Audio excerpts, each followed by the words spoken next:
આજે સવારમાં હું જાગ્યો અને જાગીને મેં પાણી પીધું અને પાણી દાબીને પીધું અને પછી મને વિચાર આવ્યો આજે હેડો સીએનજી એલપીજી ગેસ બનાવીએ. આપણે લઈ લેવાનું છે પહેલું કે દાંતેડું જે સારું હોય ને કરવતવાળું દાંતેડું લઈ લેવાનું છે. દાંતેડું લઈને હું ચાલવા લાગ્યો એટલે હું લેવા ગયો પહેલાં બાટલો જે દવાખાનામાં ચડે ને એ બાટલો લેવા ગયો અને બાટલો જોયો તો કેમ કે બાટલો સાજો હતો. હું બાટલો લઈને ચાલવા લાગ્યો. ચાલવાનું કારણ કે આપણે સીએનજી ગેસ અને એલપીજી ગેસ બનાવવાનો હતો. હું પહેલાં લીધું દોડ્યું અને પછી નીકળી પડ્યો સોન લેવા કે ગોબર કહેવાય. એ ગોબર હું દોડ્યામાં ભરવા લાગ્યો અને ભરીને હું ચાલવા લાગ્યો અને હું કમ્પ્લીટ થઈ ગયું હતું. પછી હું પાણીમાં પલાળી નાખવાનું હતું. એ મેં પલાળી નાખ્યું અને પલાળ્યું એટલે પાણી એમાં થોડુંક માપી વેળવાનું અને દાબીને હલાવવાનું. પછી દાબીને મેં હલાવ્યું એટલે કમ્પ્લીટ ગોબર કમ્પ્લીટ પાણી જેવું થઈ ગયું અને પછી પાણી જેવું થઈ ગયું એટલે હું લઈને એથી હેડ્યો કારણ કે આપણે બાટલામાં ભરવાનું હતું.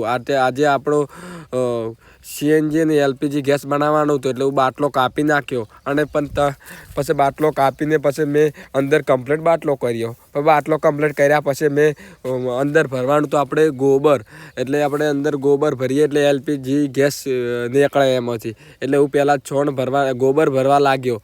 ગોબર ભરી રહ્યો બાટલામાં કમ્પ્લીટ થઈ ગયો આપણે અને બાટલો પૂરો ભરી ગયો અને પછી હું જેવો ધોઈને આવતો રહ્યો બાટલો ખબર એ ના પડી અને પછી હું ટેપટી વેટવા લાગ્યો કારણ કે આપણે પહેલાં ટેપટી તો વેટવી પડે.